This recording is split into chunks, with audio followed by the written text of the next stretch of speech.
നമ്മുടെ റസൽ പൂക്കുട്ടിയാണ് സ്നാക്സും കാര്യങ്ങളും മറ്റേതൊക്കെ വാങ്ങിച്ചുകൊണ്ട് കൊടുക്കുന്നത്. എന്ത് അതൊക്കെ തന്നെ പൂക്കുട്ടിയുടെ കയ്യിൽ വാങ്ങിച്ചെടുത്തു. മാത്രമല്ല ഒരു ഡയമണ്ട് മോതിരം അരിഞ്ഞാണ് മറ്റെന്തൊക്കെ വാങ്ങിച്ചെടുത്ത് കാട്ട് പറയുന്നില്ലടേ.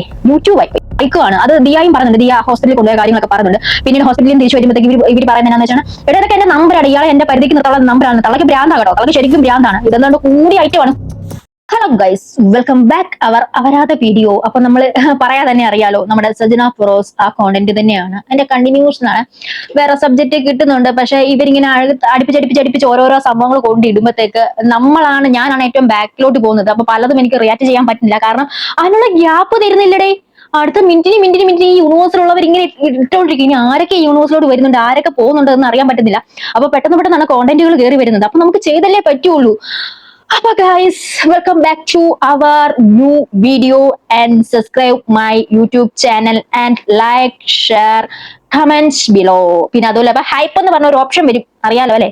ആ ഓപ്ഷൻ ചുമ്മാ വെച്ചേക്കുന്നതല്ല, ഹൈപ്പ് കൊടുക്കണം, എന്നാലേ എന്റെ ഈ വീഡിയോ മറ്റുള്ളവരിലോട്ട് കൂടുതൽ എത്തുകയുള്ളൂ. അതുപോലൊക്കെ തന്നെ. അപ്പം എന്തൊക്കെയായാലും നമുക്ക് ഈ കഴിഞ്ഞ ദിവസം ഫിറോസിന്റെയും ഇവരുടെ എല്ലാം എക്സ്പ്ലനേഷൻ കേട്ടു. ദിയാസനയുടെ കേട്ടു, ഫിറോസ്, അങ്ങനെ അങ്ങോട്ടും ഇങ്ങോട്ടും ചെറുവാരി എറിയുവാണ്. അപ്പം ആറ് കോർട്ടിലാണ് പന്ത്. ഇന്ന് സജനയുടെ കോർട്ടിലാണെങ്കിൽ നാളെ ഫിറോസിന്റെ കോർട്ടിലാവും. മറ്റന്നാള് അങ്ങനെ കളിക്കുവാണ്, അങ്ങോട്ടും ഇങ്ങോട്ടും തട്ടി കളിക്കുകയാണ്. നമ്മൾ ഗാലറി ഇരുന്ന് എന്നും പറഞ്ഞ പോലെ കളി കാണുവാണ്. ജസ്റ്റ് റഫറി പറഞ്ഞ പോലെ ഒരു അഭിപ്രായമൊക്കെ പറഞ്ഞിട്ട് പോകാം. അപ്പം എന്തൊക്കെയായാലും കഴിഞ്ഞ ദിവസത്തെ ആ ഫിറോസിന്റെ വീഡിയോയ്ക്ക് ശേഷം അതിവിദഗ്ധമായിട്ട് റിയാക്ട് ചെയ്തുകൊണ്ട് വന്നിരിക്കുകയാണ്. ഫിറോസിന്റെയും ദിയാസനയുടെയും വീഡിയോയ്ക്ക് ശേഷം റിയാക്ട് ചെയ്തുകൊണ്ട് വന്നിരിക്കുകയാണ് നമ്മുടെ അപരാധക്കറിയിലെ അപരാധ നായിക സജന ഫിറോസ് അല്ലോ, സജന നൂറിൻ. അപ്പൊ എന്തായാലും സജനയ്ക്ക് എന്താണ് ഇത്തവണ പറയാനുള്ള നുണകളിലെ ഒരു കൂമ്പാരം എന്താണെന്ന് നമുക്കൊന്ന് വീക്ഷിച്ചിട്ട് വരാം. ദിയാസന, നീ വന്ന് ഭയങ്കര പാവം പിടിച്ച കണക്ക്. ഈ ദിയ ആരും കണ്ടിട്ടില്ല കേട്ടോ. അയ്യോ, എന്തോ ഒരു സൗമ്യം. ദിയ എടുത്ത് ആരെങ്കിലും ചിപ്പോന്ന് പറഞ്ഞാ ദിയ കയറി പറയാൻ പോകുന്നത് അതിന്റെ ഇരട്ടി ചീത്തവിളിയായിട്ടായിരിക്കും ദിയാസന മീഡിയയിലാവട്ടെ, ഏത് സോഷ്യൽ മീഡിയയിലാവട്ടെ, അവൾ എവിടെ അങ്ങനെയാണ് പറയുന്നത്. അല്ല ദിയ, അപ്പൊ ദിയക്ക് എന്ത് പേടിയുണ്ടോ? എന്റെ മുഖത്തിനൊക്കെ ഭയങ്കര പേടി തോന്നിക്കുന്നല്ലോ. എടി, ഉപ്പ് തിന്നവൻ വെള്ളം കുടിക്കും. നിന്റെ കൂടെ ഉള്ള ആൾക്കാർ നിന്നെ പണിയാത്ത എന്താണെന്നറിയാവോ? കാരണം അവരും സെയിം തെറ്റ് ചെയ്യുന്നുണ്ട്. അപ്പൊ തീർച്ചയായിട്ടും അവർ പേടിക്കും. കാരണം നിന്റെ പേരിൽ ഒരു അലിഗേഷൻ കൊണ്ട് അല്ലെങ്കിൽ ഒരു കേസ് കൊണ്ട് കൊടുക്കുമ്പോൾ അവരും കൂടെ അല്ലേ പൊങ്ങുന്നത്. അപ്പം തെറ്റ് ചെയ്യാത്ത ആൾക്കാർ ഇതുപോലെ പ്രതികരിക്കും. ആരാണ് ഈ പറയുന്നത്? തെറ്റ് ചെയ്യാത്തവർ ആരുണ്ട് ഗോപു? തെറ്റ് ചെയ്യാത്തവർ ആരുമില്ല ഗോപു. അപ്പം നമ്മുടെ നിയ ഹനീഫ വന്ന് സണ്ണി ലിയോണിനെ കുറ്റം പറയുന്ന ഒരു പ്രതീതിയാണ് എനിക്കിപ്പോ തോന്നുന്നത്. ഒന്നും വിചാരിക്കല്ലേ. അപ്പം ഈ ഒരു ഉപമ പറയാനാണ് എനിക്ക് ഈ ഒരു സിറ്റുവേഷനിൽ തോന്നിയത്. എന്താന്ന് വെച്ചിട്ടുണ്ടെങ്കിൽ നമ്മൾ കഴിഞ്ഞ തവണ കണ്ടതാണ്, നമ്മൾ ഓരോരോ ഇവരെ കാട്ടായങ്ങൾ കാണിച്ച് നമ്മൾ പൊളിച്ചടുക്കി കൊടുത്താണ്. എന്നിട്ടും ഈ ഒരു മീഡിയയുടെ മുന്നിൽ വന്നിട്ട് ഇമാതിരി തൊട്ടി ന്യായീകരണങ്ങൾ ന്യായീകരിക്കാൻ എന്റെ പൊന്നളിയാ, അല്ലറ ചില്ലറ തൊലിക്കട്ടിയൊന്നും അല്ല. കാണ്ടാമൃഗം ഡിഫർമേഷന് കേസ് കൊടുക്കാൻ പോയിട്ടുണ്ട്. എന്നാന്നറിയോ, കാണ്ടാമൃഗത്തിനെക്കാളും തൊലിക്കട്ടിയാണ് ഇപ്പം സജന ഫിറോസിന്റെ തൊലിക്കെന്നാണ് പറഞ്ഞു നടക്കുന്നത്. അത് കാരണം അവരുടെ കാണ്ടാമൃഗത്തിന്റെ മാർക്കറ്റ്, തൊലിക്കട്ടിയുടെ മാർക്കറ്റ് ഡിക്രീസ് ചെയ്യുകയും അതുപോലെ തന്നെ സജന നൂറിന്റെ തൊലിക്കട്ടി ഇൻക്രീസ് ചെയ്തു എന്നുള്ള ഒരു പരാമർശം കൂടെ ഇങ്ങനെ നടക്കുന്നുണ്ട്. അപ്പം ഒക്കെ ആയാലും ഒരു കാര്യത്തോട് ഞാൻ യോജിക്കുന്നു. ദിയാസന ഇങ്ങനെയല്ല പ്രതികരിക്കുന്നത്. എന്താ നല്ല അച്ചടക്കത്തോടു കൂടി വളരെ മാന്യമായിട്ട് ഒരു വീഡിയോ സിനി ലൈൻ എന്ന് പറഞ്ഞ ചാനലിലൂടെ വന്ന് പറഞ്ഞു പോയിട്ടുണ്ടായിരുന്നു. എന്താണ് അറിയത്തില്ല, ഇത്ര താഴ്മയോടും എളിമയോടും കുനീതയോടും പറഞ്ഞ് എല്ലാം അങ്ങോട്ടും ഇങ്ങോട്ടും സംഭവം കൂവപ്പൊടി അടിക്കുന്ന കേസിട്ട് തന്നെ, അത് യാതൊരു സംശയമില്ല. അതുപോലെ തന്നെ ദുബായില് രേണുസുതി അടക്കമുള്ള ആൾക്കാരെ വെച്ച് ദുബായിൽ എന്തൊക്കെയോ സംഭവം നടക്കുന്നു. അതിൽ റോഷ്നി എന്ന് പറഞ്ഞ ഒരു പുള്ളിക്കാരി വന്നിട്ട് പറയുന്നുണ്ടായിരുന്നു. എല്ലാം ഇതിനകത്ത് കച്ചറ കൂട്ടങ്ങൾ തന്നെയാണ്. ഇതില് റസൂൽ പൂക്കുട്ടിക്കുമുണ്ട് നല്ലൊരു പങ്ക്. റസൂൽ പൂക്കുട്ടി ഇതിനകത്ത് പറയുന്നുണ്ട്, എന്താണ് നീ പെട്ടിരിക്കുന്ന വല്ലാത്തൊരു വലിയ ചതിയിലാണ്. അപ്പം ഞാൻ എപ്പോഴും പറഞ്ഞ പോലെ ഈ തൂഫാൻ മിഷൻ ആഭ്യന്തരമന്ത്രി നന്നായിട്ട് ഇതിനകത്ത് ഇടപെട്ട് ഒന്ന് അന്വേഷിക്കണം. ഇതിനകത്ത് ഒരു പെങ്കൊച്ചിന്റെ മരണവും കൂടെ ഉണ്ട്. റിഫ എന്ന് പറയുന്ന ദുബായിലെ ഒരു കൊച്ച് മരിച്ചിട്ട് അത് ഇന്നും അന്വേഷണം നടക്കണം. നിങ്ങൾക്ക് അറിയാലോ, മെഹനാസ്, അവൻ റിഫ മരിച്ചപ്പോഴത്തേക്ക് ആ ലൈവായിട്ട് വീഡിയോ ഇട്ടതും പിന്നെ ലല്ലൂമ്പി, ഫസ്മിന, അങ്ങനെ ഒരു വേറൊരു അപരാധ കോണ്ടന്റ് നമ്മൾ റിയാക്ട് ചെയ്തിട്ടുണ്ട്. അപ്പം ആ കൊച്ചിനെ എത്രയും പെട്ടെന്ന് നാട്ടിലെത്തിക്കുകയും പിന്നെ അതിനകത്തൊക്കെ എന്തൊക്കെയോ കഥകളുണ്ട്. അപ്പം അങ്ങനെയൊക്കെ എത്തിക്കും. പിന്നെ അതിനകത്ത് വലിയ സ്മഗ്ലിങ്ങോ കാര്യങ്ങളോ ഗോൾഡ് കളത്തോ വലിയ നടത്തിയോന്ന് എനിക്ക് അറിയത്തില്ല, ശവപ്പെട്ടിയുടെ കൂടെ. അപ്പം അങ്ങനെ ഒരു അലിഗേഷൻ ഒക്കെ ഉണ്ട്. എന്തൊക്കെയോ നമ്മൾ അറിയത്തില്ലാത്ത രഹസ്യങ്ങൾ ഈ അപരാധത്തിന്റെ കൂടെ തന്നെ നടക്കുന്നുണ്ട്. അത് സീരിയസ് ആയിട്ട് കണ്ടുപിടിക്കേണ്ട ഉത്തരവാദിത്വം സർക്കാരാണ്. കാരണം സർക്കാരിന്റെ നികുതിയാണ് വെട്ടിച്ച് ഇമാതിരി പരിപാടികളൊക്കെ നടത്തുന്നത്. നമ്മളെ കൊണ്ട് കൂട്ടിയാൽ കൂടുന്ന കേസ് കിട്ടൊന്നുമല്ല. പാർട്ടി ആഫ്റ്റർ പാർട്ടി, ഈ കേരളത്തിലും പാർട്ടി ആഫ്റ്റർ പാർട്ടി കാന്താരി ബാറിൽ നടപ്പുണ്ടായിരുന്നു. അങ്ങനെയാണ് 2 മോഡൽസ് മരിച്ചതറിയാലോ, അഞ്ജലി എന്ന് പറഞ്ഞ 2 മോഡൽസ്. ഞാൻ വീഡിയോസ് ഒക്കെ ചെയ്തിരുന്നു. അപ്പം ആ നിശ പാർട്ടിയിലൊക്കെ ഫുള്ളും കൂവപ്പൊടി പരിപാടിയാണ് നടക്കുന്നത്, ഫുള്ളും കൂവപ്പൊടി. പിന്നെ അതുപോലെ തന്നെ പെണ്ണും അത് തന്നെയാണ് ദുബായിൽ നടക്കുന്നത്. ഇതിനെ കേന്ദ്രീകരിച്ചൊക്കെ നല്ലൊരു അന്വേഷണം നടത്തേണ്ടതാണ്. ഇതിനകത്ത് പറയുന്നുണ്ട്. അപ്പൊ എന്താണേലും ഈ ഇതിനകത്ത് സജിന പറയുന്ന കുറച്ച് കാര്യങ്ങൾ പറയുമ്പോൾ നമുക്ക് ആ കാര്യം വ്യക്തമാവും. നിനക്ക് മാത്രമല്ല ഫിറോസ് ഖാനും പിന്നെ എന്നെ കൊണ്ട് നശിപ്പിക്കാൻ വേണ്ടി പോയ ഒരു ദുബായിൽ ഒരുത്തുണ്ട്. ഞാൻ ആ വീഡിയോക്കകത്ത് പ്രത്യേകം എന്തോ ഭാഗ്യത്തിന് ആ സാധനം പറഞ്ഞിട്ടുമുണ്ട്. അത് കണ്ടിട്ട് ട്രിഗർ ചെയ്തിട്ട് അടുത്തൊരു വോയിസ് റെക്കോർഡ് വന്നിട്ടുണ്ട്, റോഷ്നി എന്ന് പറഞ്ഞിട്ട്, ദുബായിലെ ഏറ്റവും നമ്പർ 1, എനിക്കത് പറയാൻ താല്പര്യമില്ല, അങ്ങനത്തെ ഒരുത്തി. നിങ്ങൾ ഇപ്പം അവളെ വോയിസ് മാത്രമേ കേട്ടിട്ടുള്ളൂ, ഇനി അവളുടെ ഫോട്ടോയും കൂടെ ഞാൻ നിങ്ങൾക്ക് കാണിച്ചു തരാം. അതും കൂടെ ഞാൻ ഇതിനകത്ത് എഡിറ്റ് ചെയ്ത് കേട്ടാം, കാരണം ഫോട്ടോ എൻ്റെ കയ്യിലില്ല, കാണിച്ചു തരാം ഞാനത്. അവളാണ് റോഷ്നി. കാരണം എന്തായാലും ഞാൻ ഇത്രയൊന്നും അറിയില്ലേ. അപ്പോൾ എന്നെ ഒന്ന് ഭയങ്കരമായിട്ട് റോഷ്നി നീ എന്നെ നശിപ്പിക്കാൻ നോക്കിയ നിന്നെ ഞാൻ വെറുതെ വിട്ടണം, പോട്ടെ ജീവിക്കേ എന്ന് പറഞ്ഞ് വെറുതെ വിട്ടവളെ നീയായിട്ട് ചൊറിഞ്ഞ് മേടിക്കരുത്. പിന്നെ ഫിറോസ് ഖാനിന് ഓഫ് കോഴ്സ് അവരുമായിട്ട് എന്തെങ്കിലും ബന്ധമുണ്ടോ എന്നുള്ളത്. അപ്പൊ കൊള്ളല്ലേ റോഷ്നി ചേച്ചി. അപ്പൊ റോഷ്നി ചേച്ചിയാണ് ഇവരെ ഇതിനകത്ത് കൊണ്ട് പെടുത്തി കൊടുത്തത് എന്നൊക്കെയാണ് ഇതിനകത്ത് പറയുന്നത്. സംഗതി ഇതല്ല. അപ്പം ഇവരങ്ങോട്ടും ഇങ്ങോട്ടും ചെളി വാരി എറിയുമ്പോഴത്തേക്ക് ഇതിന്റെ പുറകില് ഒരുപാട് കാര്യങ്ങളുണ്ട് എന്ന് വേണം നമ്മൾ മനസ്സിലാക്കാൻ. ഇതൊക്കെ ഇതൊക്കെ ചെറുത് പടക്കങ്ങൾ, പുറകില് പടക്കങ്ങളല്ല, ഗുണ്ടുകൾ അമിട്ടുകൾ പൊട്ടാൻ കിടക്കുന്നതേ ഉള്ളൂ. അങ്ങനെ ഓരോരുത്തർ ഈ സെലിബ്രിറ്റി എന്ന് പറഞ്ഞ് നിൽക്കുന്നവരൊന്നും ശരിയല്ലേ, ഒന്നും ഒറ്റ ഒറത്തെ വീട്ടിൽ കയറ്റാൻ കൊള്ളത്തില്ല. അമ്മാതിരി കാട്ടങ്ങളാണ് കാട്ടിക്കൂട്ടുന്നത്. പിന്നെ അതുപോലെ തന്നെ ഫിറോസിന്റെ പോട്ടെ റസൂലിന്റെ ഒരു വോയിസ് വന്നിട്ടുണ്ടായിരുന്നു. അങ്ങേരെ എവിടെ കണ്ടോ പാത്തോ പതുങ്ങി ഏതോ പൊത്തിനകത്ത് കയറുന്നതെന്ന് പറയുന്നതെന്ന് തോന്നുന്നു. നമുക്കൊന്നും ക്ലിയർ ആകുന്നുണ്ടായിരുന്നില്ല. അതിനകത്ത് അയാൾ പറയുന്ന കുറെ കാര്യങ്ങളൊക്കെ വെച്ച് നോക്കുമ്പോഴത്തേക്ക് മോന്തക്കുറ്റിക്കിട്ട് വെച്ച് കൊടുക്കാൻ തോന്നിയിട്ടുണ്ട്, മോന്തക്കുറ്റിക്കിട്ട്. പിന്നെ അതുപോലെ ദിയയുടെ ഭാഗത്തും അവിടെ ആ സിനി ലൈൻ എന്ന് പറഞ്ഞ ആ ഇന്റർവ്യൂവിന്റെ സമയത്തും ഇവളൊക്കെ ആക്ടിവിസ്റ്റാ നടക്കുന്നത് എന്തിന്, സ്ത്രീ സംരക്ഷണത്തിൽ നടക്കുന്ന എന്തിന്? ഒരു പാവപ്പെട്ട പെണ്ണിന്റെ, അതായത് ഈ റസൂൽ പൂക്കുറ്റിയുടെ വൈഫ് ഇത്രയും വയ്യാതിരിക്കുമ്പോഴും ഇവക്കൊക്കെ പിടിച്ചു വെച്ച് കൊടുക്കാൻ പോവാണ്. എങ്ങനെ പറയാതിരിക്കും നമ്മള്? അപ്പം ഇവളൊക്കെ ഇത് അറിഞ്ഞു വെച്ചുകൊണ്ട് തന്നെ ഒരു പെണ്ണിന്റെ ലൈഫ് തോലപ്പിച്ച് അഭിഹിതത്തിന് കൂട്ടുനിന്നിട്ട് അഭിഹിതത്തിന് എന്താണ് വർണ്ണക്കടലാസിൽ പൊതിഞ്ഞ് ഗ്ലോറിഫൈ ചെയ്യുവാണ്, അഭിഹിതത്തെയാണ് പ്രൊമോട്ട് ചെയ്യുന്നത്. എന്താണ് ഒന്നും പറയാനില്ല. നീയായിട്ട് ചൊറിഞ്ഞ് മേടിക്കരുത്. പിന്നെ ഫിറോസ് ഖാനിന് ഓഫ് കോഴ്സ് അവരുമായിട്ട് എന്തെങ്കിലും ബന്ധമുണ്ടോ എന്നുള്ളത് ഇനി എനിക്കറിയത്തില്ല, കാരണം ലോകത്തുള്ള എല്ലാ പെണ്ണുങ്ങളായിട്ടുണ്ട്. അപ്പം തീർച്ചയായിട്ടും ഫിറോസ് ഖാൻ ഇത്രയും സപ്പോർട്ട് ചെയ്ത് അവൾ വന്നിട്ടുണ്ടെങ്കിൽ, പ്രത്യേകിച്ച് അങ്ങനത്തെ ഒരു ലേഡി ആയതുകൊണ്ട് അവർ തമ്മിൽ എന്തെങ്കിലും ബന്ധം കാണും. അപ്പം ഇതൊക്കെയാണ് എന്താണ് സജിന വെച്ച് പറഞ്ഞ, റോഷിനിയെ കുറിച്ച് വെച്ച് പറഞ്ഞുള്ളത്. അപ്പൊ നമുക്കൊരു സംശയം എന്താന്ന് പറഞ്ഞാൽ ഇവരെ ഇങ്ങനെ പെടുത്തി എന്ന് പറയുന്നു, റോഷിനി ഇങ്ങനെ പെടുത്തിയിട്ടുണ്ടെന്ന് പറയുന്നു. പിന്നീട് നമ്മുടെ ദിയയുടെ വീട്ടിൽ നിന്ന് ഇവരെ അടിച്ചിറക്കിയ സമയത്ത് റോഷിനിയുടെ വീട്ടിൽ പോയി പെറ്റി കിടന്നതും നമ്മൾ പറഞ്ഞായിരുന്നു. അപ്പൊ എന്റെ സംശയം, ഇതുപോലെ നമുക്ക് ഇത്രയും മോശമായിട്ട്, അതായത് ഒരു പെണ്ണിന്റെ മാനം കളയാൻ കൂട്ടുനിന്ന്, അതായത് ഈ എന്താണ് സജനയുടെ ഫോട്ടോസ് നമ്പർ സഹിതം ആവശ്യക്കാരുണ്ടോ എന്ന് ചോദിച്ച് പബ്ലിഷ് ചെയ്ത് അവരെ അങ്ങനെ നമ്മളെ മോശമായിട്ട് ചിത്രീകരിച്ച് അവരെ പിന്നെയും നമ്മൾ അവരുടെ വീട്ടിൽ കയറി പോവോ നിങ്ങൾ പറ. അപ്പൊ വന്നിട്ട് അതാണ് ഞാൻ പറഞ്ഞ, നിയ ഖനീഫ വന്നിട്ട് സണ്ണി ലിയോന്റെ കുറ്റം പറയുന്നു. ആ ഒരു കാറ്റഗറിയാണ് എനിക്കിവിടെ മനസ്സിലായത്. അല്ലാണ്ട് വേറെ ഒന്നും ഇതിനകത്ത് ഉപമിക്കാനില്ല. മനസ്സിലായോ? വേറെ ഒന്നും ഉപമിച്ച് പറയാനില്ല. അതേ സെയിം ഇത് തന്നെ വന്നിട്ടുണ്ടായിരുന്നു. ഒരു കുഞ്ഞിന്റെ കാര്യം, എന്റെ കുഞ്ഞിന്റെ കാര്യം, അതായത് എന്റെയും ഫിറോസ് ഖാനും ജനിച്ച കുഞ്ഞിനെ കുറിച്ച് നാണമില്ലയോടോ തനിക്ക്? ഫോൺ തരത്തില്ലടോ, ഇത്രയും നാള് തനിക്ക് ഞാൻ ഫോൺ തന്നിട്ടുണ്ടായിരുന്നു. എന്തൊക്കെ പ്രശ്നങ്ങളുണ്ടായാലും തനിക്ക് എൻ്റെ കുഞ്ഞിൻ്റെ ഫോൺ കോളും തന്നെ വിളിച്ചുകൊണ്ട് പോകുമ്പോഴത്തേക്കല്ല ഞാൻ കുഞ്ഞിനുള്ള സ്പേസ് തന്നോട് ഇഷ്ടമുള്ളതുകൊണ്ടല്ല, തന്നോട് ബഹുമാനം കൊണ്ടല്ല. ആ കുഞ്ഞിന് തന്ത എന്ന് പറയുന്ന അല്ലെങ്കിൽ ഫാദർ എന്ന ഒരാളെ അവന് ആവശ്യമുണ്ട്. എൻ്റെ കുഞ്ഞും ഇതുപോലത്തെ ഒരു വേദന എൻ്റെ മൂത്ത മൂള് അനുഭവിച്ചതുകൊണ്ട് ഞാൻ ആ തന്തയും മക്കളെയും പിരിപ്പിക്കാതെ നോക്കിയതാണ്. അത് തന്നോടുള്ള ബഹുമാനമല്ല, എൻ്റെ കുഞ്ഞിന് കിട്ടട്ടെ, അവന് തന്നെ ഭയങ്കര ഇഷ്ടമാണ്.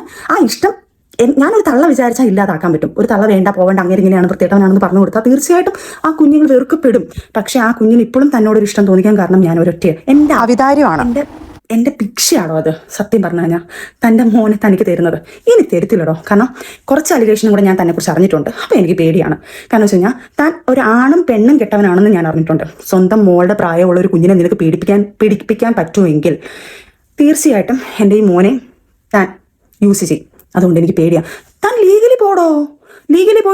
എന്തൊരു നാറ്റ കേസാടെ പറയുന്നേ. സ്വന്തം അപ്പനെ കുറിച്ച് സ്വന്തം മകനെ ഉപയോഗിക്കുമെന്ന് പറയുവാണോ? ഇവർ എന്തുമാത്രം വൃത്തികെട്ട ഓഞ്ഞ ചിന്താഗതിയുള്ള ഒരു സ്ത്രീയാണ്. ആ കുഞ്ഞു നാളെ സ്കൂളിൽ പോയി മറ്റുള്ളവരുടെ മുഖത്ത് എങ്ങനെ നോക്കുവടെ? സോഷ്യൽ മീഡിയയിലാണ് ഇതുമാതിരിയുള്ള ഛർദിയിൽ വന്ന് കൊണ്ടിടുന്നത്. വളരെ പുച്ഛിക്കുന്നു. ഇവരെയൊക്കെ തള്ളേന്ന് വിളിക്കാൻ പറ്റുമോ? അതിന് ഒരു രക്ഷയില്ല. അതാണ് ഞാൻ പറഞ്ഞത്, കണ്ടാമൃഗം വരെ ഡിഫർമേഷന് കേസ് കൊടുത്തിട്ടുണ്ടെന്ന് പറഞ്ഞത്. ഇമ്മാതിരി തൊലിക്കട്ടീസ് എങ്ങനെയും വേണ്ടില്ല. ആർക്ക് എന്ത് വന്നാലും, സ്വന്തം മക്കൾക്ക് പോലും എന്തും വന്നാലും കുഴപ്പമില്ല. അവരെത്ര സമൂഹത്തിന് മുന്നിൽ നാറിയാലും കുഴപ്പമില്ല. സജനയ്ക്ക് ജയിച്ചു നിൽക്കണം. സജന പിടിച്ച മയിലിന് 3 കൊമ്പ്, 4 കൊമ്പ്, 5 കൊമ്പ്. ഇതാണ് ക്യാരക്ടർ എന്നാണ് എനിക്കും മനസ്സിലായത്. തള്ളേന്ന് വിളിക്കാൻ പറ്റൂ ഇതിനെയൊക്കെ? ആ കുഞ്ഞിനെ മറച്ചു വെച്ചിട്ടുള്ളൂ. 2500 രൂപ ചെലവിനും തന്നിട്ട് ഒരു വർഷം കൊണ്ട് അതിന്റെ സ്റ്റേറ്റ്മെന്റ് വിളിച്ചാൽ എൻ്റെ ഉമ്മയുടെ ഫോണിൽ 2500 രൂപ ചെലവിനും തന്നിട്ട് 2000 ആദ്യം അയച്ചു, പിന്നെ ഒരു 500 കൂടെ കൂട്ടി. ഓരോ മാസം മറ്റേ വർഷത്തിൽ കൂട്ടുന്ന കണക്ക് ഒരു 6-7 മാസം ആയപ്പോഴത്തേക്ക് 500 കൂടെ കൂട്ടി. തനിക്ക് വരുമാനം ഇല്ലാത്തതൊന്നുമല്ല, തനിക്ക് ജോലിയുണ്ട്, വേറെ ഭാര്യയോ മക്കളോ വേറെ ഒന്നോ അതെനിക്കറിയത്തില്ല ഏട്ടാ. ഇനി അങ്ങനൊന്നും ഇല്ലല്ലോ, തനിക്ക് ഉണ്ടോന്ന് എനിക്ക് അറിയത്തില്ല. അപ്പൊ തനിക്ക് ഇത്ര ചെലവൊന്നുമില്ലല്ലോ, സ്വന്തം കുഞ്ഞിന് പോലും കൊടുക്കും. എന്നിട്ട് ഞാൻ തന്നോട് സംസാരിക്കാൻ വന്നിട്ടില്ല. എൻ്റെ ഉമ്മയുടെ അക്കൗണ്ടിലേക്ക് പൈസ വരുന്നത്. അപ്പോഴും തനിക്ക് വേണ്ടിയിട്ടുള്ള കാര്യങ്ങൾ ഞാൻ തന്നെ അടുത്ത് തർക്കിക്കാനോ വന്നിട്ടില്ല. കാരണം അന്നേരം ഞാൻ ഉമ്മയോട് എന്തിനാ ഈ നെക്ക വെച്ച് 2500 മേടിച്ച് ഒരാഴ്ചത്തെ സ്നാക്സ്, ഈ കുഞ്ഞുങ്ങളെ നോക്കുന്നവർക്കറിയാം, ഒരാഴ്ചത്തെ സ്നാക്സ് മേടിക്കാൻ പൈസ പോലും തികയത്തില്ലത്. 2500 സ്നാക്സ് വാങ്ങിക്കാൻ പോലും തികയില്ല ഗൈസ്. എന്താണ് നമ്മുടെ റസുൽ പൂക്കുട്ടിയാണ് സ്നാക്സും കാര്യങ്ങളും മറ്റേതൊക്കെ വാങ്ങിച്ചുകൊണ്ട് കൊടുക്കുന്നത്? എന്ത് അതൊക്കെ തന്നെ. അപ്പം റസുൽ പൂക്കുട്ടി എന്ന് പറഞ്ഞാല് നമ്മുടെ തൊപ്പിയുടെ കാര്യം പറഞ്ഞതുപോലെ, തൊപ്പിക്ക് അണ്ടിപ്പരിപ്പ് ഒക്കെ വാങ്ങണമെങ്കിൽ ആഴ്ച 10,000 രൂപ വേണമെന്ന് പറഞ്ഞാൽ ഈ കുട്ടികൾക്ക് വാങ്ങിക്കാൻ 2500 നിൽക്കത്തില്ല. നമ്മളാണ് സുമ്മാവല്ല. അപ്പം അത്രയും ഹൈ ലെവൽ പൊസിഷനിൽ നിൽക്കുന്ന വ്യക്തിയാണ് നമ്മുടെ സജന ഫിറോസ് അല്ലല്ലോ, സജന നൂർ റസുൽ പൂക്കുട്ടി. അളിയനാണ് ഇപ്പം എന്റെ കൊച്ചിന്റെയും കാര്യങ്ങളെല്ലാം നോക്കുന്നത്. അപ്പൊ 2500 രൂപയൊന്നും ഞങ്ങൾക്കൊക്കെ പുഷ്പം പോലെ ഉള്ളൂ. 10-40 ലക്ഷം രൂപ വാങ്ങിച്ചെടുത്തേ റസുൽ പൂക്കുട്ടിയുടെ കയ്യിൽ നിന്ന് വാങ്ങിച്ചെടുത്തു. മാത്രമല്ല ഒരു ഡയമണ്ട് മോതിരം, അരിഞ്ഞാണ്, മറ്റെന്തൊക്കെയോ വാങ്ങിച്ചെടുത്ത് കേട്ട് ഒന്നും പറയുന്നില്ലടേ. യൂട്യൂബായിട്ട് നമുക്കൊന്നും പറയാൻ പറ്റത്തില്ല. നമ്മുടെ ചാനൽ തൂത്തുവാരി പേർക്ക് പള്ളേക്കളെ, അല്ലേ തന്നെ എനിക്ക് വ്യൂസ് ഇല്ല. മെയിനായിട്ട് എന്നെ കുറിച്ച് ഇപ്പം കുറെ അലിഗേഷൻ രണ്ടാമതും കുറെ വന്നു. നിയാസനയുടെ കാര്യം, ഫിറോസ് ഖാനും കൂടെ. ഞാൻ അങ്ങനത്തെ ഒരു വൃത്തികെട്ട രീതി ചെയ്തിട്ടുണ്ടെങ്കിൽ, അല്ലാതെ MDMO കുറേ സാധനങ്ങൾ ഞാൻ ഉപയോഗിച്ചിട്ടുണ്ടെങ്കിൽ ഞാൻ ടെസ്റ്റ് ചെയ്യും. ഞാൻ പോവാണ് ടെസ്റ്റ് ചെയ്യാൻ വേണ്ടിയിട്ട്. സ്റ്റേഷനിലാണോ അതിൻ്റെ ലീഗൽ വശം എനിക്ക് അറിയത്തില്ല. പക്ഷേ ഞാൻ എന്തായാലും ലീഗൽ വശമായിട്ട് തന്നെ ഞാൻ എന്നെ ടെസ്റ്റ് ചെയ്യും. ഞാൻ അവരുടെ റിക്വസ്റ്റ് ചെയ്യും. അതുപോലെ അത്രയ്ക്ക് ധൈര്യം ഉണ്ടെങ്കിൽ ദിയാസന നീ വന്ന് ടെസ്റ്റ് ചെയ്യടി. അതേപോലെ തന്നെ റോഷ്നി നീയും വന്ന് ടെസ്റ്റ് ചെയ്യണം. നിന്റെ ഫോട്ടോയും വെളിയിലായിട്ടുണ്ടല്ലോ, നീയും വന്ന് ടെസ്റ്റ് ചെയ്യണം. ഫിറോസ് ഖാനെ എനിക്കറിയത്തില്ല, ചെയ്തിട്ടുണ്ട്. എല്ലാവരും മൂത്രം ടെസ്റ്റ് ചെയ്യാൻ നടക്കുന്നത്. കഴിഞ്ഞ ദിവസം ഇത് തന്നെയാണ് നമ്മുടെ തൊപ്പി ഗ്യാങ്ങിലും എല്ലാവരും വന്ന് ടെസ്റ്റിംഗ്. ഇതന്നെയാണ് ടെസ്റ്റിങ്ങിന്റെ മാസം വിലുവാണോ? 2026 കൊള്ളാം കേട്ടോ. എന്നാണേലും എല്ലാവരും ഉടലോടെ വന്ന് ടെസ്റ്റ് ചെയ്യുന്നുണ്ട്. എല്ലാവർക്കും ടെസ്റ്റിങ്. നീയും ടെസ്റ്റ് ചെയ്യും, അവനും ടെസ്റ്റ് ചെയ്യും, ഞാനും ടെസ്റ്റ് ചെയ്യാം. എന്താണല്ലേ അപ്പൊ നമുക്ക് എന്താണ് മനസ്സിലാക്കാൻ? എല്ലാ അവന്മാരും കൂവപ്പൊടി ഉപയോഗിക്കുന്നുണ്ട്. എനിക്ക് തോന്നുന്നു ഇവന്മാര് ടെസ്റ്റിങ്ങിന് എന്തോ ഗിമിക്ക് പരിപാടികൾ ഉണ്ട് എന്ന് തോന്നുന്നു. അല്ലെങ്കിൽ ഇമാതിരി ടെസ്റ്റ് ചെയ്യാൻ പറ്റുമോ? അല്ലെങ്കിൽ ഇവർക്കറിയാം ഏതൊക്കെ ടെസ്റ്റ് എടുത്തു കഴിഞ്ഞാൽ എന്തൊക്കെ കാര്യങ്ങൾ കിട്ടുമെന്ന്. ഞാനിങ്ങനെ അറിഞ്ഞിട്ടുണ്ട്. എന്നാണ് കരിക്കും വെള്ളം അങ്ങാണ്ട് ഇങ്ങനെ കണ്ടിന്യൂസ് കുടിച്ച്, അതിനകത്ത് വേറെ എന്താ പച്ചിലോ ഞാൻ മറന്നുപോയി, ഇങ്ങനെ കുടിച്ചിട്ട് പോയി കഴിഞ്ഞാല് ടെസ്റ്റിങ്ങിലൊന്നും കിട്ടത്തില്ല, അങ്ങനത്തെ സംഭവം കിട്ടത്തില്ല, ബ്ലഡിൽ പോലും കിട്ടത്തില്ല എന്നിങ്ങനെ ഞാൻ പറഞ്ഞു കേട്ടിട്ടുണ്ട്. നേരാണോ കള്ളമാണെന്ന് എനിക്ക് അറിയത്തില്ല. കാരണം ഞാൻ ഈ സംഭവം കണ്ടിട്ടുമില്ല, ഉപയോഗിക്കുന്നവരായിട്ടും എനിക്ക് അറിയത്തുമില്ല, ഒന്നുമില്ല. അപ്പം ഇതൊക്കെയാണ് ഇവന്മാർക്ക് എന്തോ ടെക്നിക്ക് ഉണ്ട്. അതാണ് എല്ലാവരും വന്നിട്ട് എന്താണ് വെല്ലുവിളിക്കുന്നത് ടെസ്റ്റിങ്ങിന്റെ കാര്യത്തിൽ. എന്താണ് ടെസ്റ്റിങ്ങിന്റെ മാസം കേട്ടോ. സെലിബ്രിറ്റീസ്. ഞാൻ 3 കോടി മേടിച്ച് സെറ്റിലായെന്ന് പറയുന്ന ആൾക്കാരുണ്ടല്ലോ, ആ 3 കോടി മേടിച്ചതിന്റെ തെളിവ് കൊണ്ടുവരുന്നവർക്ക് 2 കോടി ഞാനും കൊടുക്കും. ഉറപ്പാ. എൻ്റെ മക്കള് സത്യം ഞാൻ ചലഞ്ച് ചെയ്യുന്നതും 2 കോടി ഞാൻ അവർക്കും കൊടുക്കും. ഞാൻ പബ്ലിക്കായിട്ട് പറയുന്നത്. എൻ്റെ അക്കൗണ്ടിൽ എൻ്റെ ഏതെങ്കിലും രീതിയിൽ എനിക്ക് 3 കോടി എൻ്റെ അക്കൗണ്ടിൽ കിട്ടി, ഞാൻ അതിൽ സൂഹിക്കാന്നല്ലേ പറഞ്ഞു. 3 10 കോടി. അതിനകത്ത് 2 കോടി ഈ തെളിവ് കൊണ്ടുവന്നവർക്ക് ഞാൻ 2 കോടി അങ്ങ് തരാം. പോരെ? ഒരു മുഖ്യമന്ത്രിയുടെ ഫോട്ടോ ഇട്ട് അപ്പം സരിത 3 കോടി ചേച്ചിയുടെ അക്കൗണ്ടിൽ വന്നതായിട്ടുള്ള തെളിവൊന്നുമില്ല. പക്ഷെ ഒരു 40 ലക്ഷത്തിന് അടുത്ത രൂപ വാങ്ങിച്ചതും, ഒരു ഡയമണ്ട് മോതിരം വാങ്ങിച്ചതും, പിന്നെ ഏതാണ്ട് അരഞ്ഞാണോ കോപ്പ കുടച്ചക്രോ അങ്ങനെ ഏതാണ്ടോ വാങ്ങിച്ചതും ഒക്കെ ആയിട്ടുള്ള ഒരു തെളിവ് നിങ്ങളുടെ ആ മറ്റവനായിട്ടുള്ള പൂക്കുട്ടി വന്ന് പറഞ്ഞിട്ടുണ്ടായിരുന്നു. ചേച്ചി 3-3.5 കോടി രൂപ ചോദിച്ച ഒരു വീഡിയോ, അത് AI എന്ന് പറഞ്ഞു വരല്ലേ, അത് നമ്മൾ കേട്ടായിരുന്നു. പിന്നെ നിങ്ങളുടെ അക്കൗണ്ടിലോട്ട് ഇട്ടോ ഇല്ലയോ എന്ന് നമുക്കറിയത്തില്ല. 40 ലക്ഷം രൂപ എന്താണ് വാങ്ങിച്ചേ സംശയമുണ്ടോ? കേട്ടു നോക്ക്. സെറ്റിൽ ചെയ്ത സമയമുണ്ട്. ഞാൻ പറഞ്ഞു ഞാൻ കളഞ്ഞിട്ട് പോകുന്നില്ല, അനുസരിച്ചുണ്ട്. ഞാൻ പോകത്തില്ല വന്നു. ഇപ്പൊ ഇതൊരു സിറ്റുവേഷൻ എത്തിയിരിക്കുകയാണ്. ഇത് നമുക്ക് ഒന്നിനും പോകാൻ പറ്റത്തില്ല. ഇത് കണ്ടിന്യൂ ചെയ്യാൻ പറ്റത്തില്ല. ഇങ്ങനത്തെ ഒരു ത്രെട്ടില് നമുക്ക് ജീവിക്കാൻ പറ്റില്ല. അതെ ഞാൻ അതാണ് ചെയ്യുന്നത്. അതാണ് ചെയ്യാൻ 2 ലക്ഷം മാത്രമാണ് ഞാനിപ്പോ. പക്ഷെ അതിനെ ഇവള് ഡിമാൻഡ് ചെയ്യുന്നത് ഇഷ്ടമാണ്. അതിനവൾ ഡിമാൻഡ് ചെയ്യുന്നത് പണം പറഞ്ഞു. സെറ്റിൽ ചെയ്യാൻ മാത്രമേ നടക്കുള്ളൂ. 3 കോടി രൂപ എന്റെ ഇരിക്കുന്നു. ഞാൻ ആകെ അവൾക്ക് എന്റെ അക്കൗണ്ടിൽ നിന്ന് 40 lakhs 39,00,000 പൈസ ഞാൻ കൊടുത്തിട്ടുണ്ട്. കൂടാതെ ഡയമണ്ട് റിങ്, മോതിരം, വാച്ച് കല്ലിൽ കിടക്കാൻ 10 gram എന്റെ ലോക്കറ്റ്, അതിന് മുമ്പുള്ള ലോക്കറ്റ്, മാല, ഇതാണ് എനിക്ക് ജീവിതത്തിൽ ഒരു മനുഷ്യനൊരു സാധനം വാങ്ങിച്ചു കൊടുത്തില്ല. അത് തന്നെ എന്റെ 10 ലക്ഷം രൂപ. ഒരു വോയിസ് ഇന്നലെ സായിയുടെ ചാനൽ വഴി വന്നതാണ്. അന്നമ്മയായിട്ട് ഇവരുടെ കൂട്ടുകാരി അന്നമ്മയായിട്ട് സംസാരിക്കുന്ന വോയിസ് ആണ്. കുറെ ഉണ്ട്. പിന്നെ എന്താണ്, റസുൽ പൂക്കുട്ടി ഇവരെ ദ്രോഹിച്ചതായിട്ടും ഇതിനകത്ത് പറയുന്നുണ്ട്. കരഞ്ഞുകൊണ്ട് ദിയയുടെ ആണെങ്കിലും വിളിച്ച വോയിസ് ഉണ്ട്. റസുൽ പൂക്കുട്ടിയുടെ വോയിസ് വന്നിട്ടുണ്ട്. സജനയുടെ മൂക്കിൽ ഒരു 3-3.5 കിലോയോളം ഡെമ കിട്ടും. സത്യമാണ് ഞാൻ പറയണം. ഈ സാധനം ഇല്ലാതെ സജനക്ക് പറ്റില്ല. അഡിക്ഷൻ എന്ന് പറഞ്ഞാൽ അങ്ങേറ്റത്തെ അഡിക്ഷനാണ്. ഇവിടെ ഏതെങ്കിലും ഒരു പ്രോഗ്രാം എടുത്ത് ആ പേജിൽ നോക്കിയാൽ അറിയാം, സജനയുടെ ഒരു ഡാൻസ് ഉണ്ട് അതിനകത്ത്. അടിച്ച് കയറ്റിയിട്ട് സ്റ്റേജിൽ കയറിയ സജന സ്റ്റേജിൽ കയറിയ സ്റ്റെപ്പ് വരെ മറന്നുപോയിട്ട് ഇവളെ സ്റ്റേജിൽ ഇറങ്ങി പോകുന്നില്ല. കവറപ്പ് ചെയ്ത് നെക്സ്റ്റ് പിള്ളേർ കയറി കൂടെ കളിക്കുന്ന പിള്ളേർ കവറപ്പ് ചെയ്ത് കളിച്ചിട്ടാണ് ആ പ്രോഗ്രാം ഇതാക്കിയത്. ഈ പറഞ്ഞ ലക്ഷ്മിയൊക്കെ കാല് പിടിച്ചിട്ടാണ് സജനൊന്ന് സ്റ്റേജിൽ കയറ്റിയത്. അപ്പൊ അവൾ ചെയ്ത കാര്യമാണത്. ഈ സാധനം അടിച്ച് കയറ്റി തിരിഞ്ഞ് എന്താണ് ഇതില്ലാണ്ട് അവൾക്ക് പറ്റില്ല. അപ്പൊ ആ സാധനം കണ്ടിട്ടേ ഇല്ലാന്ന് പറഞ്ഞപ്പം എനിക്ക് അതാണ് എവിടെയെങ്കിലും ഒരു വീട്ടിൽ കയറ്റാൻ കൊള്ളൂല. ഏതെങ്കിലും ഒരു സ്ഥലത്ത് കൊണ്ടുള്ള അവൾക്ക് ഇഷ്ടപ്പെട്ട സാധനം അവൾ അതങ്ങ് എടുക്കും. പ്രാവശ്യം ഇതുപോലെ ഒരു സ്ഥലത്ത് കൊണ്ടുപോയപ്പോഴത്തേനും അവരുടെ വീട്ടിൽ കയറിയിട്ട് തിരിച്ച് വീട്ടിൽ വരുമ്പോഴത്തേനോട് ഞാൻ ചെയ്ത് ആരുടെ നെയിൽ പോളിഷാണ് അത്, ഞാൻ അവിടെ എനിക്ക് ഇഷ്ടപ്പെട്ട നെയിൽ പോളിഷ്. ഞാൻ നാണുണ്ടോ സച്ചിൻ നിനക്ക്? ഈ ആണുങ്ങളുടെ കേസ് അത് ഒരു ഭാഗത്ത് അങ്ങനെ കിടക്കുകയാണ്. അല്ലാണ്ടുള്ള ഇവരുടെ ക്യാരക്ടറാണ് ഞാൻ പറയുന്നത്. ഈ ഒരു വീഡിയോ, ഈ സായിയുടെ ഇന്നത്തെ വന്ന വീഡിയോയ്ക്കകത്ത് വോയിസിനകത്ത് പറയുന്നുണ്ടായിരുന്നു, ഇതിനകത്ത് ഇവിടെ എല്ലാ ക്യാരക്ടറും, അതായത് ഇവർക്ക് വലിയടുത്ത് വീട്ടിൽ പോയിട്ട് അടിച്ചു മാറ്റുന്ന സ്വഭാവമുണ്ട്. പിന്നെ എന്താണ്, ഇവർ സൈക്കോ ആണ്. അത് ദിയായും പറയുന്നുണ്ട്. ദിയ ഹോസ്പിറ്റലിൽ കൊണ്ടുപോയ കാര്യങ്ങളൊക്കെ പറയുന്നുണ്ട്. പിന്നീട് ഹോസ്പിറ്റലിൽ നിന്ന് തിരിച്ചു വരുമ്പോഴത്തേക്ക് ഇവർ പറയുന്നത് എന്താണെന്ന് വെച്ചാൽ, എടാ ഇതൊക്കെ എന്റെ നമ്പറാണ്, ഇയാളെ എന്റെ പരിധിക്ക് നിർത്താനുള്ള നമ്പറാണ്. തള്ളക്ക് ഭ്രാന്താകട്ടോ, തള്ളക്ക് ശരിക്കും ഭ്രാന്താണ്. ഇതെന്താണ്ടോ കൂടിയ ഐറ്റമാണ്. കൂടിയെന്ന് വെച്ചാൽ കൂടിയ ഐറ്റമാണ്. അപ്പൊ ഇത് ആരെ കൊണ്ട് നിർത്താൻ പറ്റത്തില്ല. റസുൽ പൂക്കുട്ടിക്ക് ഇത് തന്നെ വേണം. കാരണം സ്വന്തം ഭാര്യ ഇത്രയും വയ്യാതായിട്ട് ആ ക്രിട്ടിക്കൽ സ്റ്റേജിൽ കിടക്കുമ്പോഴത്തേക്ക് ബ്രെയിൻ ട്യൂമറോ എന്തുകൊണ്ടോ ക്യാൻസർ ആണ്. അപ്പൊ കിടക്കുമ്പോ ഇവൻ ഇമാതിരി കഴപ്പിന് പോകുമ്പോഴത്തേക്ക് ഇങ്ങർക്ക് ഇതുപോലെ ഇതിന്റെ അപ്പുറം വരണം. ഇതൊന്നുമല്ല, ഈ സജന ഒന്നുമല്ല. ഇനി ഇതറിയാണ്ട് വേറെ സെറ്റപ്പുകൾ ഉണ്ട്. പാലക്കാട് 2 ഐറ്റങ്ങളൊക്കെ ഉണ്ട്. അവിടെ ഇവിടേക്ക് ഉണ്ട്. ആറ്റം കോഴിയാണ്, കോഴിയുടെ ഇന്റർനാഷണൽ കോഴിയാണ് റസുൽ പൂക്കുട്ടി. അപ്പം സത്യം പറയുകയാണെങ്കിൽ ഒരു ഓസ്കാർ ആ ഒരു ലെവലിലും കൂടെ വാങ്ങിക്കാനുള്ള, കോഴികളുടെ ഒരു ലെവലിലും വാങ്ങിക്കാനുള്ള എല്ലാ യോഗ്യതയുണ്ട്. ലേഡി സൂപ്പർ സ്റ്റാർ ആയിട്ട് എന്താണ് സജിനയിലും ഉൾപ്പെടുത്താവുന്നതാണ്. അപ്പം എന്തൊക്കെയായാലും ഇതൊക്കെയാണ്, എല്ലാം ലോക ഉടായ്പാണ്. ഒരുപാട് ഉണ്ട്. ഇത് ഈ ഒരു വീഡിയോ തന്നെ എടുത്ത് വെച്ച് റിയാക്ട് ചെയ്യുകയാണെങ്കിൽ ഒരു 1 മണിക്കൂറത്തെ വീഡിയോ ഉണ്ട്. തൽക്കാലം ഞാൻ ഇവിടെ വൈൻഡപ്പ് ആക്കുവാണ്. ബാലൻസ് നമ്മൾ കണ്ടിന്യൂസ് ചെയ്യുന്നതായിരിക്കും. അപ്പൊ നിങ്ങളുടെ വിലയേറിയ അഭിപ്രായങ്ങൾ കമന്റ് ബോക്സ് ബിലോ. അപ്പം അടുത്തൊരു വീഡിയോ വീണ്ടും കണ്ടുവരെ. ബൈ.